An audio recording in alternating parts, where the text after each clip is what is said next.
बंटवारे के बाद पाकिस्तान में सैकड़ों मंदिर ध्वस्त किए गए। अविभाजित भारत का एक हनुमान मंदिर बंटवारे के समय पाकिस्तान में रह गया। इस पर 3 बार हमला किया गया। भगवान शिव की मूर्ति को टुकड़े टुकड़े कर दिया गया और पवित्र गीता को जला दिया गया। साल 1947 देश की आजादी का ही साल नहीं था, बल्कि यह देश के बंटवारे का भी साल था। कुछ लोगों के लिए यह जश्न का साल था, तो कुछ लोगों के लिए यह मातम का साल था। इस साल पाकिस्तान की भी नींव पड़ी और लाखों लोग इधर से उधर हो गए। बेघर हुए लोगों के साथ पीछे छूट गया उनका मोहल्ला, उनके पड़ोसी, उनके पुश्तैनी घर और उनके खानदान से जुड़ी हुई हर चीज, उनकी संस्कृति की हर एक निशानी। नदियां बट गई, पहाड़ बटे और जमीन पर एक सरहद खींच दी गई और साथ ही बंटवारा हो गया धार्मिक मान्यताओं का भी। जिन लोगों को यह लगा था कि वो पाकिस्तान में रहकर अपनी धार्मिक मान्यताओं को बचा पाएंगे या सुरक्षित रह पाएंगे, वह आज भी इस फैसले पर पछतावा करते हैं कि काश हम भी भारत चले गए होते। इस खींची हुई सरहद के चलते अलग अलग धर्मों को मानने वाले लोगों के धार्मिक स्थल उनसे दूर होते चले गए। बंटवारे के बाद पाकिस्तान में सैकड़ों मंदिर ध्वस्त किए गए, जिनका ध्वस्तीकरण आज भी जारी है। कई मंदिरों को जमीन दोज कर दिया गया, कहीं से मूर्तियां हटा दी गई तो कहीं पर कब्जे कर लिए गए। हालांकि आज भी पाकिस्तान में कई ऐसे मंदिर बचे हैं जो हिंदू की आस्था का प्रतिनिधित्व करते हैं, परंतु उनकी हालत देखकर आपकी आंखों में आंसू आ सकते हैं और आप अपने पूर्वजों या फिर उनके पूर्वजों से ये कह सकते हैं कि काश आपने वहां पर रुकना नहीं चुना होता। लेकिन फिर भी मंदिर तो पीछे ही छूट जाते हैं। और इस कड़ी में आज हम पाकिस्तान के कुछ ऐसे ही मंदिरों की बात करने वाले हैं जिनसे हम बहुत कुछ सीख सकते हैं कि देश की अखंडता कितनी जरूरी है। जब देश का बंटवारा होता है तो हर चीज बट जाती है। आज हम बात करेंगे पंचमुखी हनुमान मंदिर। कराची के इस 1500 साल पुराने पंचमुखी हनुमान मंदिर में आज भी बहुत सारे लोग जाते हैं। नागर पार करके इस्लाम कोट में पाकिस्तान का यह इकलौता ऐतिहासिक राम मंदिर है। एक और पंचमुखी हनुमान मंदिर कराची के शोलजर बाजार में बना है। इस मंदिर को जीर्णोद्धार की सख्त आवश्यकता है। यूं कहें कि यह मंदिर अपने कंकाल को लिए खड़ा है, इसे थोड़ी सी पोषण की आवश्यकता है। पंचमुखी हनुमान की मूर्ति अद्भुत है। अविभाजित भारत का एक हनुमान मंदिर बंटवारे के समय पाकिस्तान में रह गया। कराची शहर में मौजूद पंचमुखी हनुमान का यह मंदिर बड़ा चमत्कारी माना जाता है। यह मंदिर अपने आप में अलग और अनोखा है। कराची के इस हनुमान मंदिर का इतिहास बड़ा पुराना है और कहा जाता है इस मंदिर को पंचमुखी हनुमान मूर्ति हजारों साल पुरानी है। कुछ जगह पर उल्लेख मिलता है कि भगवान राम भी इस जगह पर एक बार आ चुके हैं। इस ऐतिहासिक मंदिर में हनुमान जी के दर्शन के लिए सुबह से शाम तक भक्तों की भीड़ लगी रहती है। माना जाता है जिस जगह पर यह मंदिर है वहां से 11 मुट्ठी मिट्टी हटाने पर यह पंचमुखी हनुमान मूर्ति प्रकट हुई थी। इस मंदिर का और अंक 11 का गहरा संबंध है। इस मंदिर में भगवान हनुमान की 11 परिक्रमा लगाने पर भक्तों की सभी परेशानियां खत्म हो जाती हैं और उनकी सारी इच्छाएं पूरी होती हैं। 1882 में किया गया था मंदिर का पुनः निर्माण। इतिहास के अनुसार यह मंदिर लाखों साल पुराना है, लेकिन आज का जो मंदिर है उसका इतिहास 18वीं शताब्दी से जुड़ा है। इस मंदिर का वर्ष 1882 में पुनः निर्माण किया गया था। पंचमुखी हनुमान मंदिर के आसपास स्वामी नारायण मंदिर है। कराची में भगवान विष्णु और माता लक्ष्मी का स्वामी नारायण नाम का भी मंदिर है। कराची में हनुमान मंदिर से कुछ दूरी पर ही मां काली का भी एक मंदिर है, जिनकी हालत नाजुक है और देखरेख की सख्त आवश्यकता है। परंतु पाकिस्तान में कितनी देखरेख होगी ये आप समझ सकते हैं। गोरखनाथ मंदिर। पाकिस्तान के पेशावर में गोरखनाथ मंदिर है। यह मंदिर 160 साल पुराना है। यह मंदिर बंटवारे के बाद से ही बंद पड़ा था, लेकिन पेशावर हाई कोर्ट के आदेश पर नवंबर 2011 में से दोबारा खोला गया। गोरखनाथ मंदिर एक हिंदू मंदिर है जो पाकिस्तान के पेशावर के गोरख खत्री क्षेत्र में स्थित है। यह मंदिर गुरु गोरखनाथ को समर्पित है, जिन्होंने ईसा पूर्व पहली शताब्दी में टिल्ला जोग्यान में कनपठा जोगी संप्रदाय की स्थापना की थी। मंदिर का निर्माण 1851 में हुआ था। कालीबाड़ी मंदिर और दरगाह पीर रतननाथ जी झंडा बाजार के साथ गोरखनाथ मंदिर पेशावर के कुछ जीवित हिंदू मंदिरों में से एक है।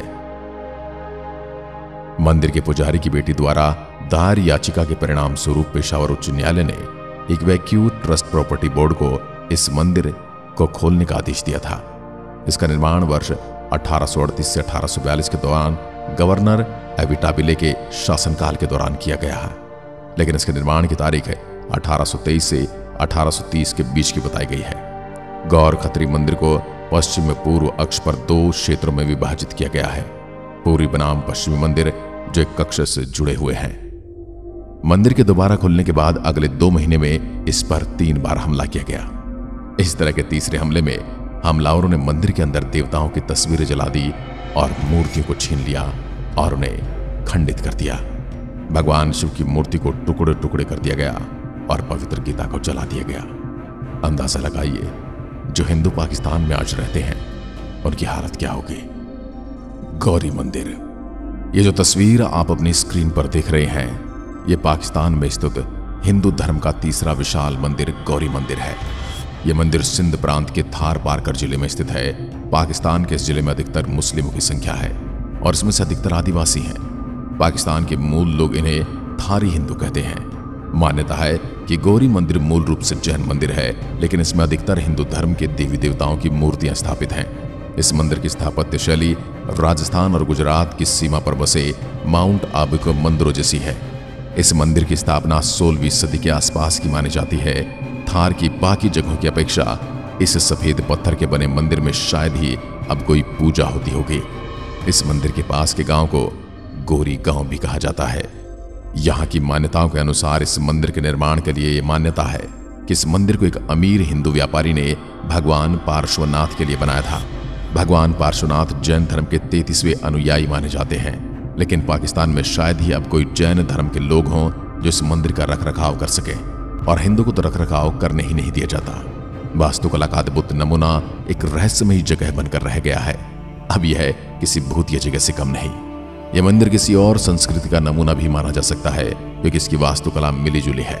इस मंदिर की दीवारें मार्बल से सीढ़ी नुमाकार में बनी हुई हैं। मंदिर की गुंबद की छत के ऊपर नक्काशी की हुई है, जो रखरखाव की कमी के कारण अब हल्की होती जा रही है।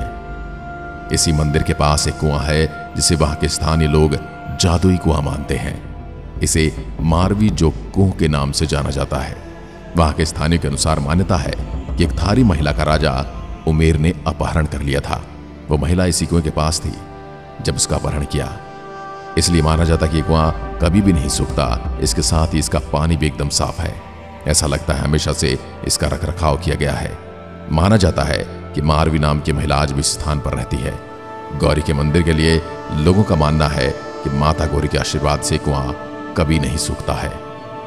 मरी इंडस मंदिर, पाकिस्तान में 150 साल पुराने हिंदू मंदिर को गिराने का मामला सामने आया था कुछ दिन पहले ही सुर्खियों में। मामला कराची का था। यह प्राचीन हिंदू मंदिर को पुरानी और खतरनाक संरचना घोषित करके ध्वस्त कर दिया गया, जिससे हिंदू समुदाय में रोष था। दरअसल कराची के सोल्जर बाजार में मरी माता मंदिर को शुक्रवार देर रात भारी पुलिस बल की मौजूदगी में बुलडोजर से ढहा दिया गया। सोचिए, जहां की पुलिस, जहां का प्रशासन, जहां का कानून मंदिर को ढहाने की इजाजत देता हो या उन्हें ढहाने के लिए आतुर दिखता हो, वहां पर वहां के सनातन धर्मियों को जीने में कितनी मुश्किलात होती होगी। पाकिस्तान के स्थानीय पुलिस स्टेशन के एक अधिकारी ने कहा कि मंदिर को ध्वस्त कर दिया गया क्योंकि इसे अधिकारियों द्वारा एक खतरनाक संरचना घोषित किया गया था। मंदिर प्रबंधन ने अनिच्छा से, मरे मन से, लेकिन अस्थायी रूप से अधिकांश देवताओं की प्रतिमाओं को एक छोटे से कमरे में शिफ्ट कर दिया गया है, जब तक कि वे वहां कुछ नवीनीकरण कार्य नहीं कर लेते। परंतु पाकिस्तान के प्रशासन के चलते यहां पर नवीनीकरण संभव नहीं हो सकता। कुछ लोगों ने बताया कि जाली दस्तावेजों पर डेवलपर को बेच दी गई है जमीन। क्षेत्र के एक हिंदू समुदाय के नेता रमेश ने बताया कि मंदिर प्रबंधन पिछले कुछ समय से परिसर खाली करने के दबाव में था, क्योंकि जमीन जाली दस्तावेजों पर एक डेवलपर को बेच दी गई थी, जो भूखंड पर एक व्यावसायिक इमारत बनाना चाहता था। हिंदू समुदाय ने पाकिस्तान हिंदू परिषद, सिंध के मुख्यमंत्री सैयद मुराद अली शाह और सिंध पुलिस के महानिदेशक से नोटिस लेने और तत्काल आधार पर मामले को देखने की अपील की है, परंतु पाकिस्तान में इन अपीलों का क्या असर होने वाला है ये सब जानते हैं। बता दें, कराची कई प्राचीन हिंदू मंदिर का घर है और जब हिंदू मंदिरों में रोज घंटियां बजती थी उस समय कराची का डंका पूरे विश्व में बजता था। पाकिस्तान में हिंदू सबसे बड़ा अल्पसंख्यक समुदाय है और सबसे ज्यादा दुखी भी है। पाकिस्तान की अधिकांश हिंदू आबादी सिंध प्रांत में बसी है, जहां वे मुस्लिम निवासियों के साथ संस्कृति, परंपराएं और भाषाओं को साझा करते हैं। पंजाब के कालाबाग में स्थित यह मंदिर मरी नामक जगह पर है, जो कभी गांधार प्रदेश का हिस्सा थी।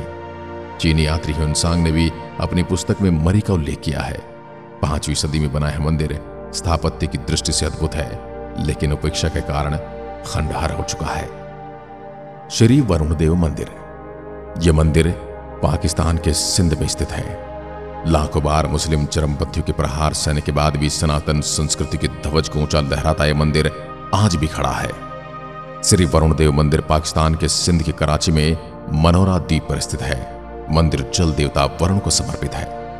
एक किंवदंती के अनुसार यह 16वीं शताब्दी के आसपास निर्मित हुआ, जब भोजमल नैन्सी भटिया नामक एक अमीर नाविक ने कलात के खान से मनोरा द्वीप खरीदा था, जो उस समय समुद्र तट के किनारे की अधिकांश भूमि के मालिक थे, और फिर उनके परिवार ने मंदिर का निर्माण किया।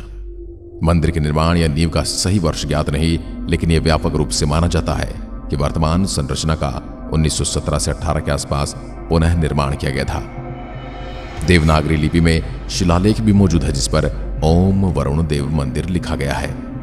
आज मंदिर जीर्ण अवस्था में है, क्योंकि समुद्री हवाएं संरचना को खत्म कर रही हैं और पाकिस्तान के हालात भी।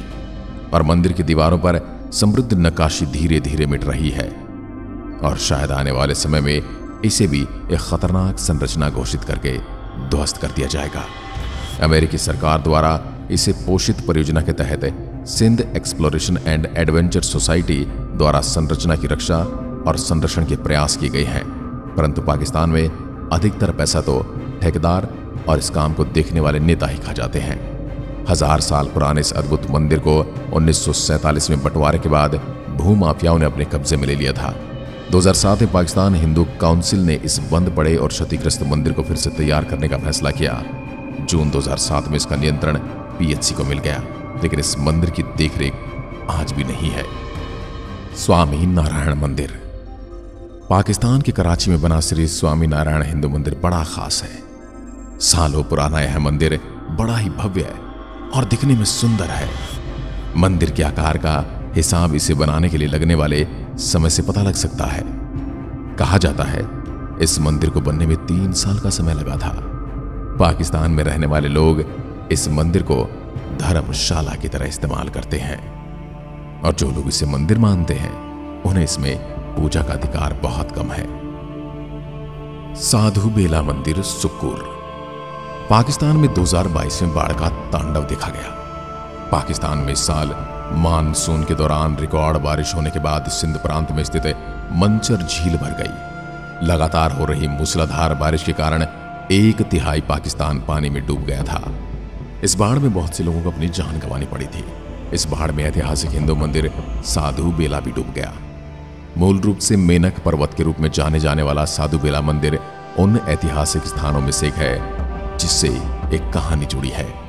इतिहास कहता है कि हम जानते हैं कि स्वामी ब्रखंडी महाराज नाम के एक किशोर ने आध्यात्मिक मार्गदर्शन की तलाश में 1823 में अपने गृह शहर दिल्ली को छोड़ दिया। आध्यात्मिकता की अपनी खोज में उन्होंने सिंध को चुना, जो वह ढूंढ रहे थे। उन्हें सुक्कूर की ओर अपनी यात्रा की ओर अलग अलग द्वीप पर रहने का फैसला किया। वहां उन्होंने अपनी पूजा करने के लिए कई मंदिरों का निर्माण किया, और इस तरह साधु बेला के मंदिर की स्थापना की गई थी। साधु बेलो सुक्कूर सिंध पाकिस्तान के पास सिंधु नदी में एक द्वीप है। यह द्वीप अपने हिंदू मंदिर के लिए प्रसिद्ध है। मंदिर समकालिक उदासी आंदोलन से जुड़े हुए हैं। यह द्वीप तीर्थ स्थान के लिए प्रसिद्ध है, जो पाकिस्तान का सबसे बड़ा हिंदू मंदिर है। 8वें गद्दी नशी बाबा बनखंडी महाराज की मृत्यु के बाद संत हरनाम दास ने इस मंदिर का निर्माण 1889 में करवाया। सिंध प्रांत के सुक्कूर में बाबा बनखंडी महाराज 1823 में आए थे। उन्होंने मेनाक प्रभात को एक मंदिर के लिए चुना। यहां होने वाला भंडारा पूरे पाकिस्तान में मशहूर है। राम मंदिर सैदपुर। भारत में साल राम मंदिर की प्राण प्रतिष्ठा हो चुकी है। बड़े ही जोर शोर से, बड़े ही उत्सव से पूरे देश ने इस मंदिर की स्थापना और भगवान राम की मूर्ति के विराजमान होने के उपलक्ष्य में देश में इस दिन को त्योहार की तरह मनाया। और अयोध्या एक ऐसे शहर में बदल गया जिसके हर कोने से भगवान राम के जीवन की गाथाएं झलकती हैं। इसी बीच पाकिस्तान में एक राम मंदिर है और वहां भगवान राम के जीवन काल को लेकर भी चर्चाएं तो हो रही हैं, पर मंदिर की हालत बड़ी जीर्ण शीर्ण है। इस्लामाबाद के मारगल्ला हिल्स में 16वीं सदी का एक मंदिर है जिसे राम मंदिर या राम कुंड मंदिर के नाम से जाना जाता है। हिंदू मान्यताओं में यह मंदिर बड़ा महत्व रखता है, लेकिन हिंदुओं को वहां पूजा करने की इजाजत नहीं है और मूर्तियां भी हटा दी गई हैं। पाकिस्तान के सैदपुर में विरासत संरचना अब एक पर्यटक आकर्षण बन गई है जो बड़ी संख्या में लोगों को आकर्षित करती है। इस्लामाबाद में हिमालय की तलहटी में स्थित 16वीं शताब्दी का छोटा सा मंदिर हिंदू भगवान राम के मंदिर के रूप में बनाया गया, जिनके बारे में हिंदुओं का मानना है कि वे अपनी पत्नी सीता और भाई लक्ष्मण के साथ इस क्षेत्र में रहे थे और 14 वर्ष के वनवास के दौरान उन्होंने कुछ समय यहां बिताया था। मंदिर से सटा एक तालाब है जिसे राम कुंड कहा जाता है। वह इस मान्यता को और मजबूत करता है क्योंकि कहा जाता है कि श्री राम ने यहां इस कुएं से पानी पिया था और कई दिन यहां रुके थे तो उन्होंने इसी पानी पर अपना गुजर बसर किया था। यह मंदिर लाल ईंट से बने एक साधारण एक मंजिला संरचना है। इसमें एक आयताकार आंगन है जिसके बीच में एक ऊंचा मंच है जहां राम, सीता और लक्ष्मण की मूर्तियां रखी गई थी।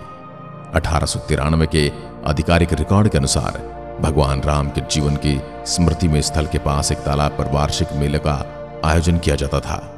दूर दूर से हिंदू पूजा के लिए मंदिर आते थे और सदियों तक बगल की धर्मशाला में रहते थे। परंतु विभाजन के बाद पूरी तस्वीर बदल गई।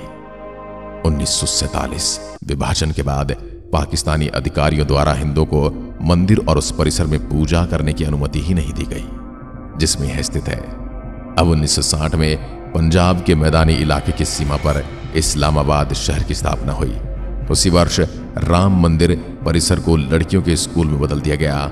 हिंदू समुदाय के वर्षों के विरोध के बाद स्कूल को दूसरे स्थान पर स्थानांतरित कर दिया गया और अंततः 2006 में मंदिर को खाली कर दिया गया। हालांकि हिंदू को अभी भी वहां पूजा करने का अधिकार नहीं है। यह मंदिर आज रेस्तरां और हस्तशिल्प दुकानों की एक पर्यटक पट्टी में सिमट गया है।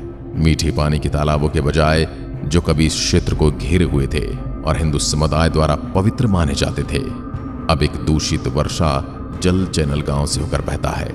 मंदिर के बगल में सिखों द्वारा एक गुरुद्वारे का निर्माण किया गया था जो गुरु नानक की शिक्षाओं के प्रसार के लिए एक स्कूल के रूप में कार्य करता था। मंदिर में हिंदू पूजा की वापसी की वकालत करते हुए चर्चाएं और आंदोलन आज भी जारी रखे हुए हैं। परंतु यह हम सब जानते हैं कि पाकिस्तान में सनातन धर्मी और दूसरे किसी भी धर्म के लोगों के लिए कोई जगह नहीं है। न उन्हें उनकी धार्मिक स्वतंत्रता मिलेगी और न ही अपने धार्मिक स्थलों पर पूजा करने का अधिकार। इसके बारे में आप क्या सोचते हैं कमेंट में लिखकर जरूर बताइएगा। एक बार फिर मिलते हैं, तब तक के लिए नमस्कार, जय हिंद, जय भारत।